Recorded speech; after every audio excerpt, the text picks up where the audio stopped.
I think Neil and Carol really nailed it. They had us back so many times, but it was so well worth it because, even though when you look at us sometimes, casting, you mean? yeah, the casting. I mean, we just looked like a family. We had to go through that, Danica. I did too. I didn't go through that. For a guest role. I remember meeting you once briefly in LA. Did we go in together? No. We met before I read, because even though it was a guest role, they had me. I came in and read. It was a Thursday, and then Friday they had us. Me and my sister both auditioned for Winnie Cooper. I remember you were in the hallway, and it was hours and hours. We broke for dinner, and that's when we saw each other for the first time at those production at that restaurant, offices. At the restaurant downstairs. Yeah, on Ventura. And I was like, hey, I wonder if that's the guy. I remember that. Yeah. And then we went in and read again. I read like 3 or 4 times for a guest role. That's how They detailed. were very thorough. Yes. Yeah. Very thorough. And we Very spent thorough. like 10 days shooting the pilot or something. Well, right? Yeah. Which should have taken 5 days. They went all around the country for all these roles. Yeah, and I know that they were really adamant about not casting anybody until they got you. Correct. Because I no, mean, they I had him remember- in mind at the beginning. They did. Before anybody. But remember when we did our screen test? Boy Who Could Fly. They right? were No, going to from do it Princess without Bride. Fred. No, they Boy said Who that. Could Fly. Yeah. I think everyone was great on the show, but I don't think they asked us to do anything totally far from who we are. I think you, more than anyone, was playing a really different character. You were super athletic in real life and super cool and great with girls, and you were, I think, the most different. Wait, what the hell does it say about me, guys? and Jason. I don't think we have to expand upon that part. No. Take that for how it was said. I mean, you weren't a bad guy, but you were. Thanks, you were Fred. all they cast it very well. But I was not a mother. No. I mean, were and really- and Jack was, or Dan, or whatever his name is. He was more like the serial dater, and he was like and a the two player. parents in the show. Dan. Yes. That's true. You guys were a couple swinging You guys were He totally wanted to you settle guys, down. Yeah. You guys were like so like Don't ever get liberal married, and like more hippie, and the characters, the parents, were very conservative. Conservative. Yeah. And you guys are also never became actual, like you never had your own kids. I know, isn't and you that were weird? you were like the consummate parents. I mean, Right. I know. yeah, nurses. Yeah, And so in that way, sure. you guys were playing a very different kind of role. Yeah. I mean, you will always be in some way all of, our moms. But that there were some pretty distinct differences between your characters. They definitely wrote me very similar to me. I mean, they made Winnie like she were liked to shy, study and shy. Yes. Were you? Yes, of course I was shy. Initially, right? When you're first, but once you get to know you weren't You shy weren't at all. shy. Yeah, just I was crazy. always in the right. She was always in the schoolroom. I used to tease you about that. I know. I got teased a lot on that. Yeah. Yes. But you weren't a shy person. Just gullible. gullible. Very gullible. Shy, gullible, Very soft-spoken, definitely. Well, around us guys, who would play jokes. I asked play him if- jokes. I On my asked him if finger, he I would- learned what now that we're meant. talking. Every time I got a boyfriend, I remember. We would The lick our jokes. chops. I was just more talking about like when Fred and I would That was fun of you. put live eggs with the hard-boiled eggs, and then like we'd At craft service? yes, we pulled jokes like that. Oh, nice. Or when Terrible jokes. or when You I guys were glued pranksters. all the chairs down in the makeup I remember room. that one. All of these. I don't remember that. I just remember you Yeah. showed up every week with a new car. I Yeah. did. You got motorcycle. bored of And your you didn't cars. drive That was yet. that was Seriously. I did You did drive. not. I just look at it. Yes. How old were you when you started the show? He was 15 and he was I was, driving. Yeah, I was with somebody that was over 25. Right. My mom, I was You doing had a Corvette and you doing didn't everything drive. legal. That was my second car, and I did drive. I've told that story I had for a Toyota 30 years. Supra as my first car. Yeah, and my remember- I mom remember would the drive Corvette. with me. I remember the Corvette. Harleys. White. It was white. Yeah. Yeah. Yeah, I remember. Yeah. It was a That little was so flashier hot. side. Yeah. I got rid of it after a year. It was a little flashy. And you used to Our wear dressing cowboy rooms- boots. What's that? You used to wear those cowboy boots. I think you probably still Yeah. have Yeah. those. Yeah. And a Yeah. Rolex. You had a real Still wear Rolex them. when you There were it is. 14. There it is. I keep getting younger. I didn't even start the show when I was 14. How old were you? So when you were like 9, you had this Rolex and a Corvette. Well, how do you make me younger? I wasn't even on the show then. How old were you when But you wait, started? I'm gonna bring this Not around. telling you. I'm gonna bring this around. Okay, let's But that's bring a it around. testament to all of us because Jason was the flashiest of all of us, and he wasn't bad. Thanks, true. Josh. He wasn't bad. Yeah. He was. See what I did I there? feel very That's very validated good. right now. See what I did there? Kevin Arnold. So this is the character that we experience the entire show through. He is the perspective. He's the every boy.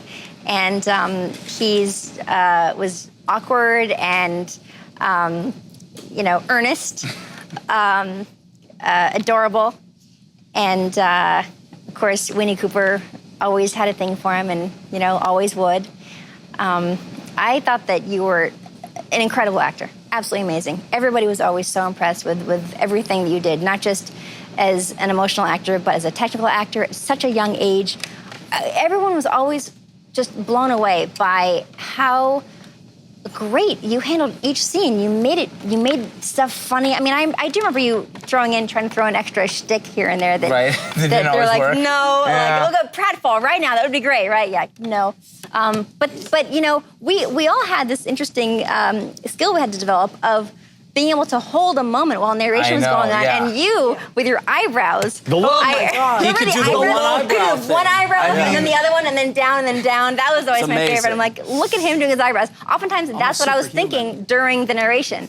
And yeah. look at those eyebrows go. I always feel like I had it easier because I could at least like You could think about that. mug. I could at least Right. mug. Yeah. And everyone, no one else. I mean, everyone else had to We just sort of live. film on how you guys did that. In real life, I was a younger brother, and in And real I life, was an older brother, and so Fred I didn't was have a big brother. the older brother. Yeah. And we really, for better, for worse, for mostly all better, we really had that bond You did. of real brothers. You did. Yeah. And I had it's like I had so much fun.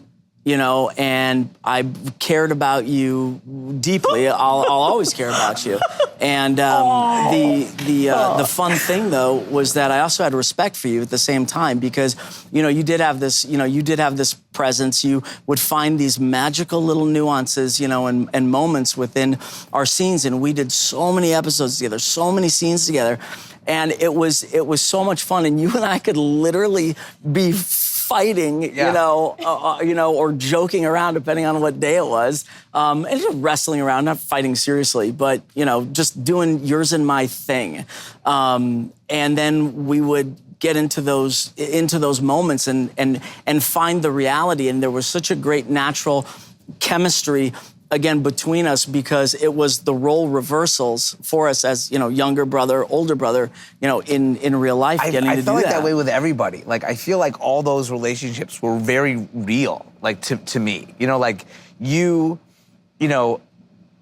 were like this cool older brother who drove and dated, and you went out at night, and I just thought it was so cool, and I wanted to be Remember like the girlfriends? Oh, you have these beautiful girlfriends. Wrestlers. And I wanted Yeah, to you be just was a like player. you. But at the same time, like, I also, like, you'd get me really upset, and then I really thought you were cool, and then I wanted you to hang out with me, and or like when in scenes where we had to fight or wrestle, Yeah. like I wanted to like beat you, and you would kind of let me, and then you'd pound me down, and it was all very real. Like all those relationships, even like with you, Olivia, like you were, and in a lot of ways still are, like this kind of ethereal, Totally.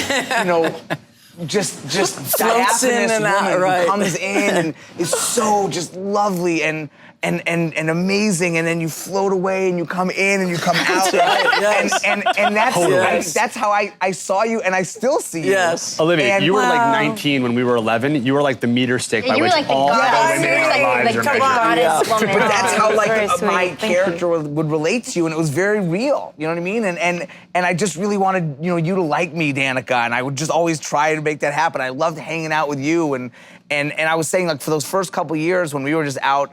I was from Chicago. You were in from New Jersey. Like we were all like we were each other's friends. We were each other's friends. Yeah, And so yeah, all good these point, good relationships were point. so real. Like it wasn't much acting.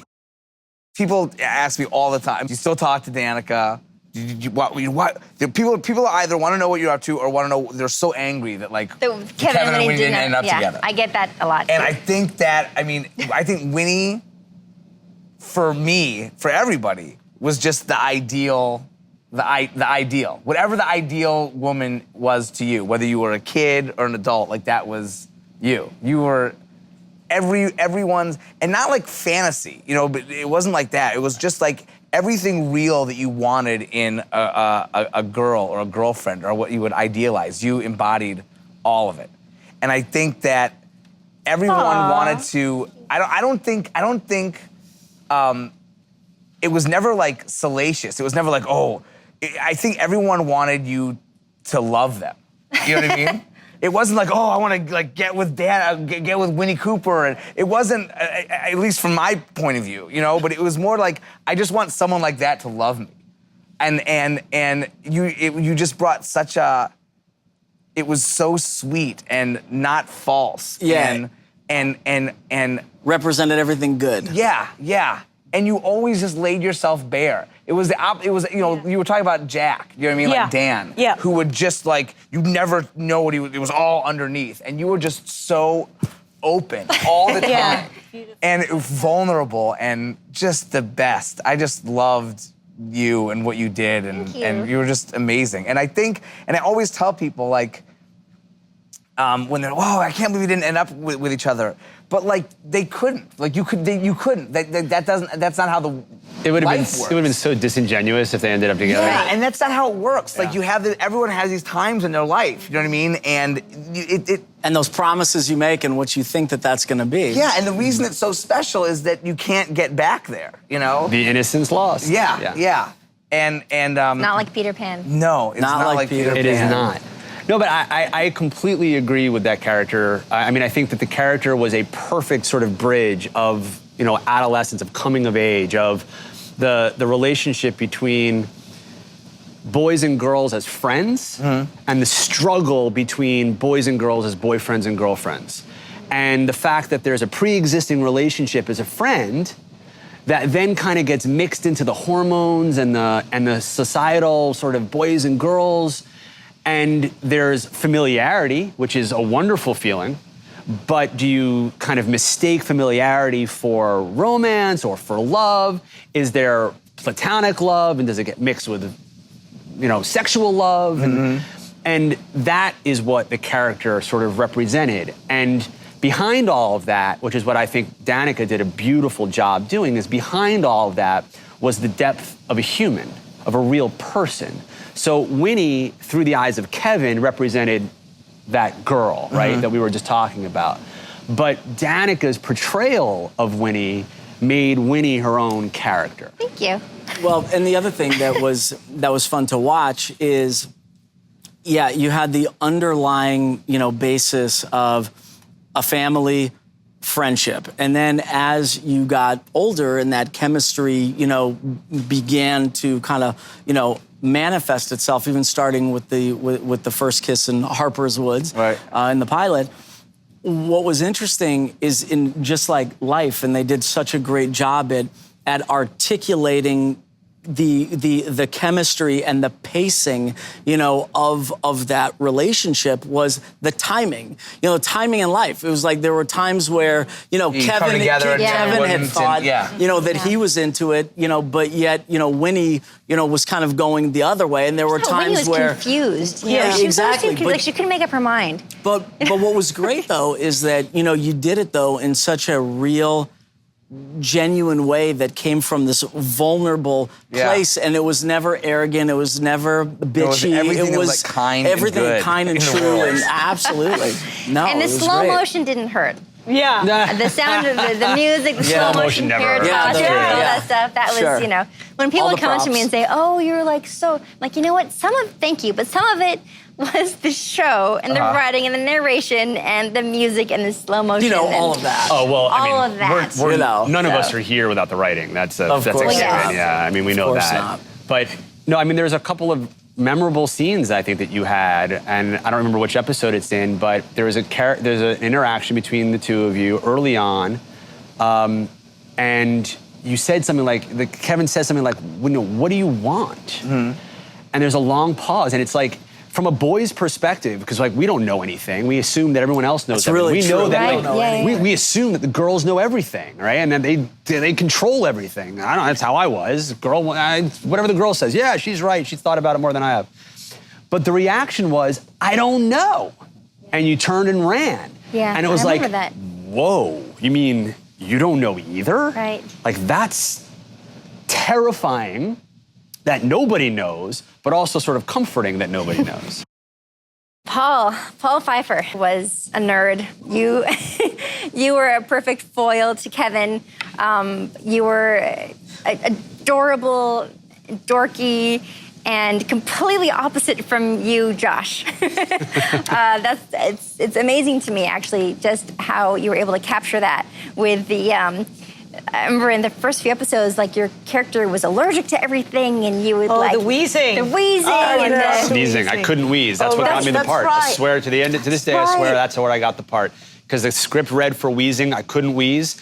And they said, well, what? I said, well, I can sneeze. And Neil and Carol were like, all right, try that. So I sneezed and they said, that's good. You got it. We're fine. Yeah. We're fine. Wow. It was great. And you know, the three of us got to have our little trifecta. We'd hang out. There was some great pictures from the early days. And I mean, you're amazing. And there was a time when Kevin and Winnie might have started, I mean, like Paul and Winnie were sort of dating, sort of, right? We had like a couple dates. That's right, because he got contacts.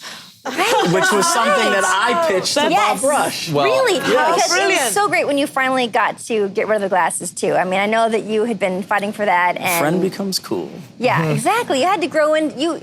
Paul got to grow into Josh a little bit by the end of the show. Well, I It think there was nice. one summer, right, when I grew like grew? 6 inches. You did. That's right. And I think that was so real about the Paul Kevin friendship is that it really it happens when you're friends as kids, dynamics shift. Yes. And I think that there was a real, when you got your contacts and you were the first character to lose his virginity. That's that was a big right. episode. And The then there was the basketball. episode where I was in the stands watching you play basketball, and there was this real dynamic shift where, you became this kind of, phobic, allergic, kind of nerdy kid, and Kevin, he had a friendship, but there was like this kind of dominance, Right.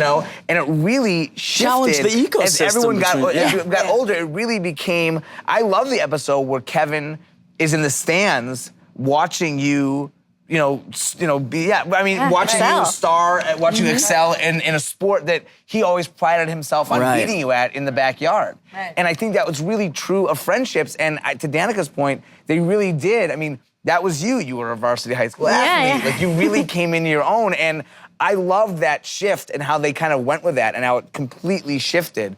That the power dynamic completely Which changed. knocked you off your kilter. So that No, was it fun was- to watch you, react It was to that. great, and it was real, and it was great. I loved of all the relationships I think in the show that Kevin had, at least that was the one that really changed the most over the course of the series. I agree.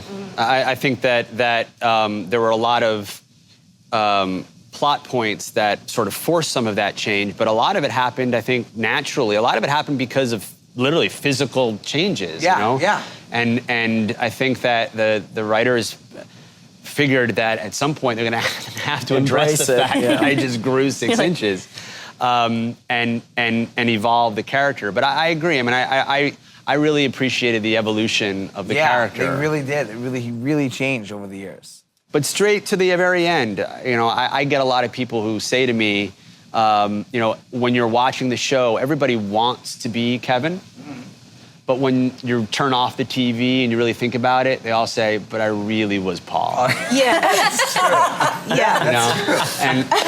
And then the other thing I get is everybody really should have a friend like Paul. I mean, he was... Yeah. He was He was so steadfast. loyal He was and- there. Yeah. That loyal.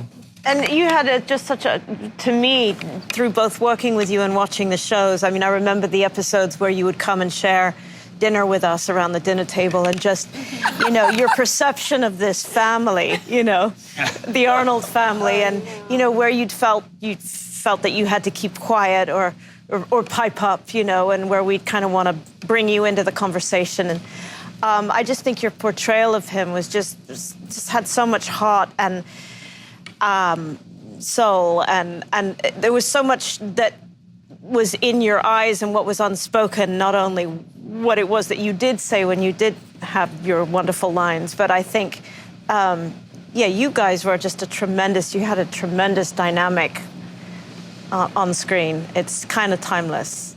I still remember our cafeteria scene in that first episode where we all sat down and we're trying to figure out who we are, and I'm like trying to call myself Gwendolyn instead of Winnie, and I still remember a line of yours that they didn't use about you eating spaghetti in your grandmother's basement or something, right?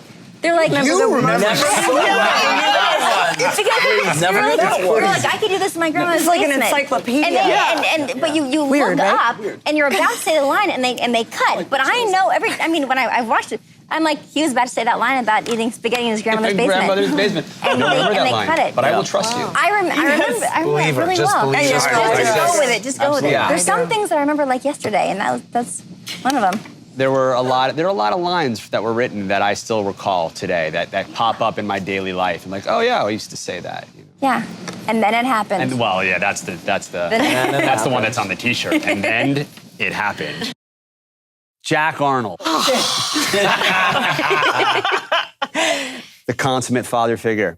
When I think of Jack, I think of a couple of things. First, it's hard to distinguish sometimes between Jack Arnold and Dan. Yeah. Right. Yes, true. Good point. Because Dan put everything he had into that character that it really is Jack and Dan. But Jack was always.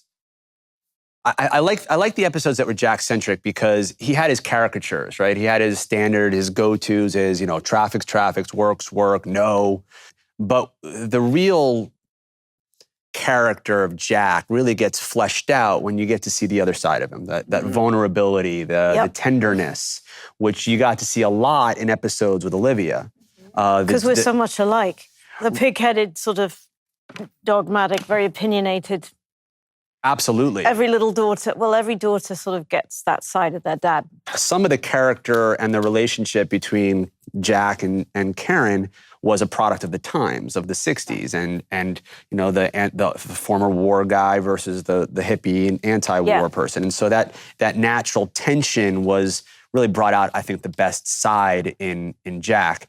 And the one thing I remember that really kind of stuck out for me as Dan, as the actor, was the episode where the Arnolds get a new car. And the episode where they were looking at the Mustang, or I think it was the Mustang, the convertible, and the original script and the original filmed shot was him coming home in the Mustang. And at the end, for whatever reason, it was changed to bring home the regular. Really? Yeah. And I remember Dan getting pretty angry about that because he played the character extra aggressive or extra grumpy in the beginning of the show, in the beginning of the episode, so that he could use the juxtaposition of sort of the look, at the end of the day, I could be a good guy and bring home the Mustang. And then it didn't happen like that, so his character came off a little bit too strong. Right, just set it up as a bigger payoff. Interesting. Right, exactly right. So in terms of Jack, right, I think that the character itself was a perfect embodiment of that kind of character in the 60s, kind of bridging the social commentary between the 50s and 40s and then the 60s, the volatile 60s. But also the depth of the character really kind of get fleshed out during his interaction with the rest of the family. And so much of Jack, and I don't know if it was originally from Carol and Neil, but so much of him was that he'd been a soldier. And so much of Dan is that he's a Marine. And he told me, pretty early on that he was told in Vietnam, stuff it, Loria, because his best friend died from Long Island in front of him. And I remember we were going to the Emmys in the car, and he told me that because I said, "What's with you anyway?" He's like, It was a terrible speech she was preparing. You told him to change it. I was trying to be serious. It's not possible to be serious with these children. But anyway, but really, so much of Jack, was that impenetrable, gruff thing. And Dan's got that as a Marine, it's like he's got that kind of thing. Two of the episodes that really helped illustrate the juxtaposition, whatever you want to call it, is the episode which I was telling you about earlier, where it's Thanksgiving. And he got the promotion because the stove was out. It was $250. Don't ever say just $250. And he went into Norcom and got his promotion. Then he was on the road, and that was such a sweet side because we had never seen your relationship kind of get tested and you guys be apart. And then when he made the the decision to fly home, even for an hour, to see the family, I thought that really showcased the relationship between you guys. And then the other one because we always heard about Dad's work. We always heard about Norcom, but My Father's Office Yes, I love that one. was It's an important episode. One of my favorite a great episodes. episode. My favorites you know? were always the Dan Alley stuff, the Dan Alley stuff, and the Dan Olivia stuff. Well, the Yeah, it was- what is yeah, it? The, sweet. mug, the Sweet mug stuff. The mug episode. Pottery. Pottery. Pottery. Yeah. Pottery. The best, the best. It's one of the best episodes. Yeah. So Yeah. moving. Something about a bowl here. Remember, Kevin, would you like some spaghetti out of this bowl? Yeah. Hey, sweetheart, Yeah, would you the like a narration. little bit of spaghetti out of my I'm bowl? I'm like, right on, Mom. I'm really glad that you're like taking charge and finding your And authenticity. the narration line there is something like something about a bowl. Yeah, right? that's right. Yeah. And Dan got really mad that I was like doing something. Do you remember? Yeah. Dan or Jack? Dan is Jack. Oh, it's hard to his character. separate them. I know. But you guys were talking about Dan and this really beautiful story about the fact that he lost one of his best friends and he was told to stuff it, when he was at war. I think that one of those quality about him is what makes him such an interesting actor. I was watching some of the episodes the other day myself, and the one with he and I where he gives me the dog tag. Oh, yeah. And, I don't want to have this birthday, and, I've got my friends waiting outside for me, and, Kevin says to me, you should really come to your birthday, we're really trying to make an effort here. It'd be nice if you show up. And I'm like, yeah, I guess, it was sort of arduous for me to actually show up. But that scene is so moving, and it's because he's so minimalistic in what he's doing, and it's all internal. And it's just so beautiful to watch when I say, I got to go. And he goes, then go, and he's not breaking up and he's not falling apart. Yeah. Well, he brought a significant amount of authenticity to that character. I mean, I think he did kind of channel some of his own experiences into that. But it's, as I think, and to Danica's point and Fred's point earlier, that's what made the cast so good. Exactly. You, Allie, as Fred's and my mom and Olivia's mom, you're also like everybody's mom, on the set. You looked after every one of us. And I think what was so, interesting about your character, among a lot of things, is that, you were the homemaker, and that's what you were content, in taking care of us. And you did everything with perfection and love, and you wanted us, all to get along, even when we weren't getting along. Whatever was the nugget of goodness, and whatever was, the moment I like it. of Nugget of goodness. of bringing, our family together, and whatever issues, were going on. You wanted everybody basically to play nice, and you always were, encouraging Fred, Kevin. You were always tolerant, of Wayne, and you were so loving to all of our friends. Somebody had When to I be say up to. I love my little Waynie. And I say tolerant because as I was watching one of the episodes where I had enlisted with the character Wart to go to the Army, and you wanted to, go down there with me to say goodbye and, go and stuff like that. When you were helping me with the SAT, and you were helping me try to learn like all of these big words, and Kevin's character, got it in one try, and I'm sitting here struggling and trying to study, and you were so patient and loving, and I think that you gave that generosity and that love as you as Allie, and then of course you as Norma, and the further we got along into the show, the less that Allie and Norma were different, because by the end, there was such love and such bond and camaraderie that I really did, look at you as a mother to me, without question. And I think we all did to a certain degree. I mean, it was. I just love the stuff you did as Norma, when you just you were so strong. You were so strong all the time.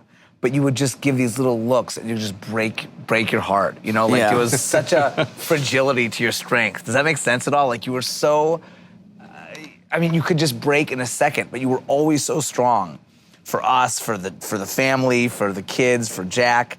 But you could just break at any second. And those moments when you did were just killer. And now, looking at it as a parent, my wife looks at Norma, and just dies. You know, I mean, so much of that was, you know, in that time of your life as kids, like you try and pull away from your parents. You know, Karen was kind of leaving the house, and Wayne was older, and Kevin was like your baby, and it was who you could love. Of the Arnold family, Kevin was who you could love most openly, and it would still be okay. Because no one else you could really love in a overt way. And it just was so heartbreaking to see that start to go away. Because then you pulled away. Yeah, but there were those moments where you could break through and we'd connect and then not connect. And I know. Oh my God, just break your heart. Still does. You were also so funny. I mean, there were moments where you really were funny. Yeah. I still remember this, and you know how there's certain things that just occur to you again and again in your life. They're random, and who knows. The episode, I think it was the second episode, or maybe the first one. Maybe it was whichever episode you got that book about sex. Oh, right? yeah. And then Everything you had you wanted that to know great, about sex. Buy that Yes. book and act casual. Everything you want to know about sex, but we're afraid to ask. Right. And I thought it it's a was my book. Right. You're like, it's not so much. I'm so disappointed. And he's like all sad. I'm so disappointed in you, Kevin. It's not so much that you're reading that book. What were you doing in my dresser drawer anyway? That's right. And you're like emotional, and it was so funny. And then you leave, and he's like, oh my God, she has the book too. And that scene, like, I think about it all the time. I don't know why. That was but, one like, of the first episodes. Yeah. Second episode. But anytime I hear anybody funny. say, it's not so much, like, I will think of that. Like, my whole that's life great. since And then. I remember talking about funny. One episode, I can't remember, maybe it was the pimple or something, but you were in the bathroom for like 6 hours. Right. And I go, and I'm supposed to go, Kevin, are you all right in there?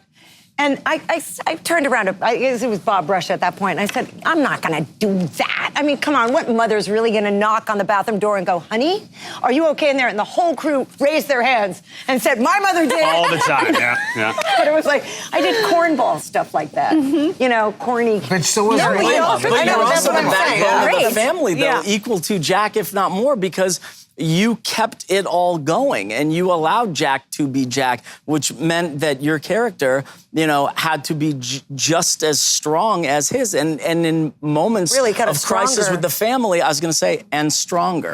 Yeah, I mean, your strength came from being flexible because you had to accept everybody's character for how they were on their terms. And because of that, that's how you brought everybody together. I mean, with my character, the first interaction that we had together, we didn't get a chance to work together. We certainly did. Except for the one episode. I was going to get to that. My date. But the very first in the pilot where, you know, you asked Paul for dinner and what can you eat? And I can't eat anything. That's right. Right? Yeah, and you're like, okay, we'll Salad. right. We having salad. Right, and then Remember just with that And grave you go, shake of the head. you got and the then with white bread. bread. Yeah. But you know, you're just very accommodating, and you take the character, accepted every character for who they were, and made it work. You wanted everybody to be together and everybody to be a family. And the definition of family went beyond the 5 Arnolds, and it expanded Absolutely. to the entire show and the entire community. And then when we did have an opportunity to work together and have that episode where I had a crush on you, it brought you out of the maternal role into an individual role. And I think, again, it added depth to the character, and it reminded the people who are watching that moms are people also. And I think that was a very important episode for the character of Norma. And also, and mom as a wife, and again, I keep going back to it. You know, the Thanksgiving episode where we got the chance to, you know, see you. We all saw you, obviously, as you know, as our mom, but we also got to see you, you know, be Norma, the individual that was, you know, Jack's girlfriend long before you were our mother, and Right. that was a great, you know, part of your character to see. And I always loved seeing your relationship with Jack from the standpoint that, you know, you possessed this quality about you as Allie, and that basically permeated into how you played Norma, where you were just never judging or measuring anyone, even if you were trying to convince Karen, you know, that she should put on a bra or burn her, you know, when I wanted to burn it. You would hear me out, and you were like that with every single character that you would interact with, is that you were an amazing listener, the quintessential matriarch. When you were with Jack, we really got this sense that you guys were still in love, which I still find it this day was so all enjoyable. acting. You and Dan had an amazing I loved chemistry. it. I think you guys kind of had a little crush on each other too. I you think guys- there was did a you little guys date? Winnie No. Kevin thing going on there. Really? But, No, we can date. You did. But also, you are so different to who you played, but yet so similar to Norma in certain ways, you know. Because we talked from time to time about how you would chime into things that your mother used to do, raising you, and that you brought a lot of her into Norma, which I always thought was nice. Even in bringing this whole thing together, you were an instrumental part of making sure that we all stayed together on this. You know, there were times when it was, you know, we weren't all on the same page, and amongst all of the cast here, we stayed together, and you were the one who was the loudest voice to make sure that we were all together. Olivia and I, you know, met. She was the first person that I met when I auditioned. She totally freaked me out. She wasn't wearing a bra. She was in a little silk top. The scene called for it. You know, she was wild and hilarious and, you know, made me blush right away. And Karen was just that free spirit. I mean, I don't know what Bright Wing means, but it was the name of the episode they wrote about you. Bright Wing, yeah. And it was like, that's a perfect name for who Karen was. She was a free spirit with a father like Jack Arnold. Whoops, you know.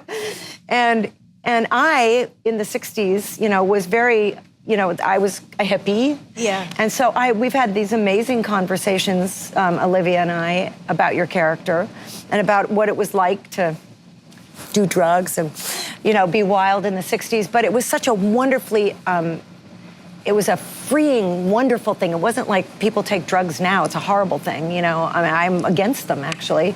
But in those days, your character was all about, you know, looking and seeking and finding new things and not really caring what you left in your wake, which was so fun for the boys to watch because you were so gorgeous and so sexy, but you had no idea you were.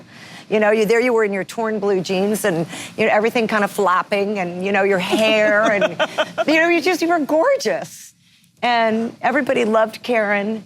And then it was, you know, really tragic when you went to Alaska. I mean, it was just devastating. I know, and why I couldn't tell everybody about it. Why I was so reticent like, to especially your father. Yeah, you forgot to but tell there was that little part of Karen where she didn't want to let her parents down. You know, I didn't want to let you guys down. It's hard to speak of this character, sort of have a separation, but because we sort of are the characters that we play. But, you know, there's always that little spoke in the wheel that Karen has that quality about her where she wants confrontation and she wants to have these direct confrontations at the dinner table while the TV's on about Vietnam and why, you know, our boys shouldn't be going. That's right, big war and this, thing. that, and the other. But when it comes down to it, she's a little bit of a dichotomy, you know? Yes, you know, okay, there was one scene, I had one scene with you. We had one scene together. Yeah, and it was I the remember scene about that. Harper's Woods where we were trying to get them to stop from cutting down the big tree. Right, That's right. And build a mini mall. And you were like, okay, fight, you gotta fight. You're gonna protest and chain yourself to the rock or whatever you said. And then we're like, oh, you're gonna help us? And you're like, no, I got a date. And you were like, that was the one scene. That was that perfect dichotomy right there. I think you were boy that crazy. the fun thing, though, also about Karen and Olivia is that, you know, her character would represent in those moments where, you know, you felt the pressure cooker of Jack, you know, about to blow his top. Yes. And Or heard it. you were the voice of what maybe everybody was thinking, but was too kind of scared to broach, and especially about topics like the war and work and college and love, you know, and all of those things. So you kind of represented this kind of whimsical unpredictability, but it was done in a way that was more curious with questions in her own quest and not so much completely confrontational, even though you had informed opinions about the topic or whatever you were talking about.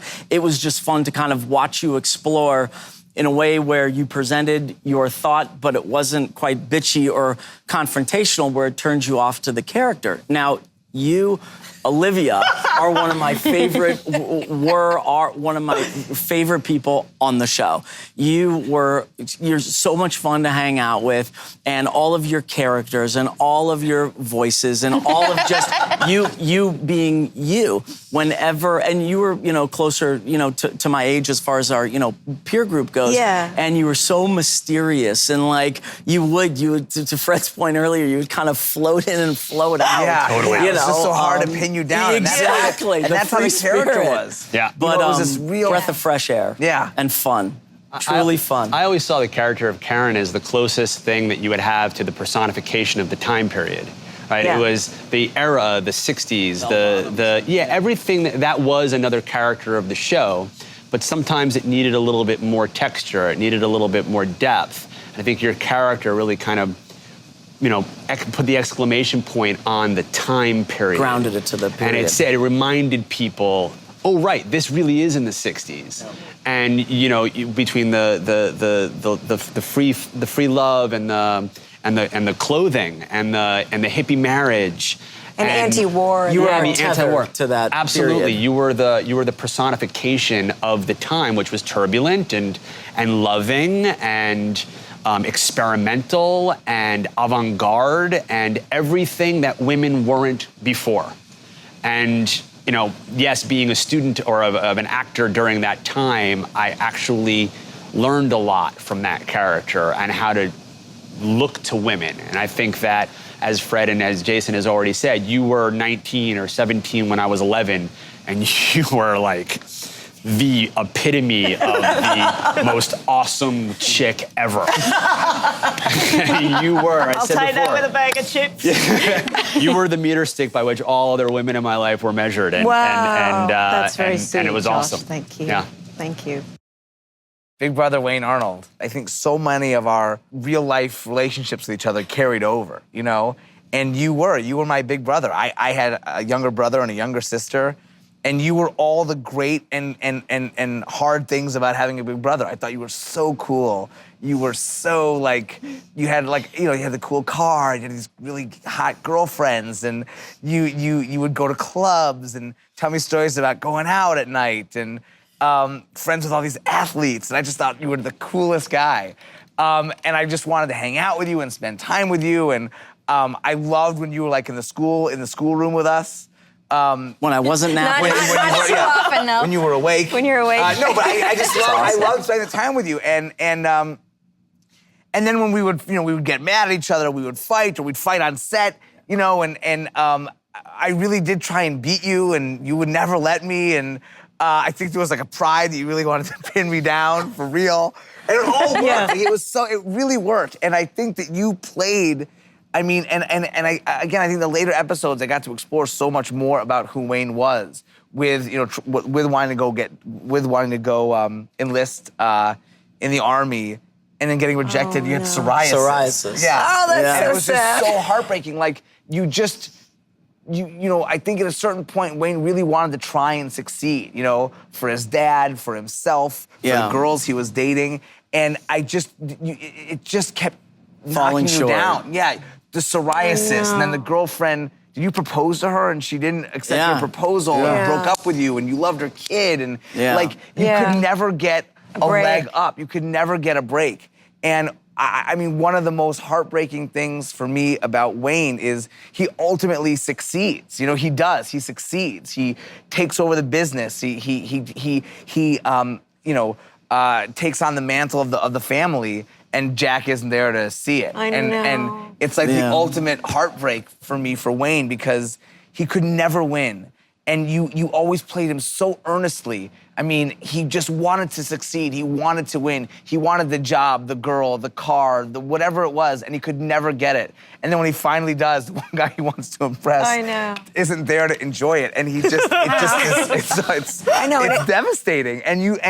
And how you were able to take such a jerk and make him, it made you want to root for him. So lovable. It's amazing. I don't know anyone who could take a jerk and make people root for him the way they rooted for Wayne. Coined they the hated you expression and wanted you to win.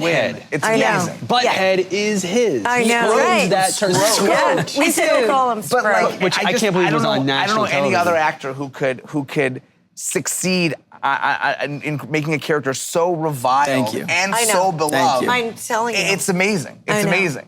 It is amazing. And the thing You know, Thanks. speaking about being under the shadow of your dad, I think that was so much a thing about Wayne because, you know, Jack was so gruff and everything. And macho, Yeah. and, you know, physical. And I knew how much you always wanted to please him. I mean, I loved little Wayne.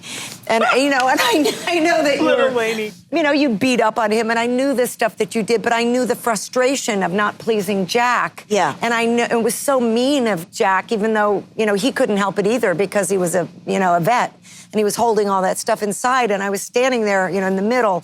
But that was the amazing thing about you, is that your heart was so big that even when you did stuff like, you know, pull up the car, and he was trying to get in, and then pull up the car and pull up the car, we loved Wayne anyway. Yeah. Whereas normally you'd hate him. Well, because the soft and tender and the earnest moments were so soft and so vulnerable and so earnest. You know, even early on in the earlier scenes where you had that phone call with Angela on the phone, it's just reminding me of this conversation Oh, I remember where that. it was, I think it was the same episode. I think it was Hiroshima. I think it was a hamster episode, where that's when after you got rejected because she didn't come over, that's when you came in with the That's vacuum right. That was cleaner. the motivation to And act it was that, a great juxtaposition between you being such a butthead about it and being so mean about it, but you got rejected and you were visibly upset about that. It was you were vulnerable. Like, why aren't you coming over? Why don't you like me? And then Yeah. it switches to Hamster Patrol. Oh, you know? I like when they would shift. The lens on Wayne would shift from, you know, so often he was seen as the jerky big brother, you know, through Kevin's eyes. But every once in a while, you would see him as Norma and Jack's son, as someone who had parents who wanted for him and that he wanted to impress and that loved him as a baby.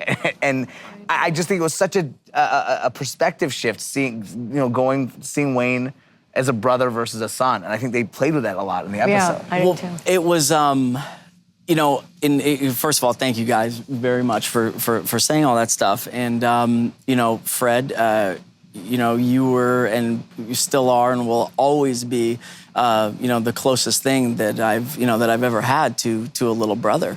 And I loved that role. And I loved coming in and telling you stories and hanging out with you. Oh, and I call it every word. and the more you wanted to, you know, hear from me, the more I relished, you know, in that role in real life. And I think that the goodness that and the turn for the character also came when I took the rap for you for a party that you guys threw at the house, because they would believe that I did that. So I took the fall, you know, for that party.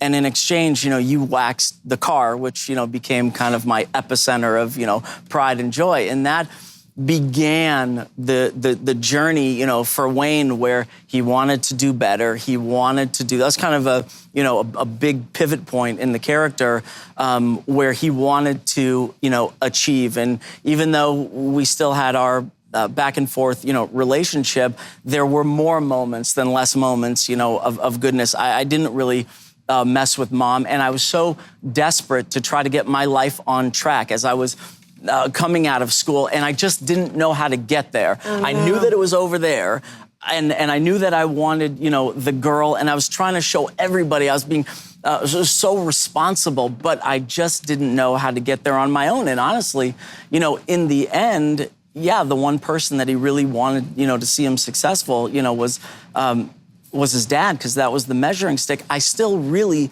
didn't get there on my own because it was the furniture factory that was standing there for me to take, not something, you know, that I went out and achieved on, you know, on my own. Don't so take to that away speak. from yourself. Don't you got it for the show. Come on, you succeeded. yourself. You found success in the end.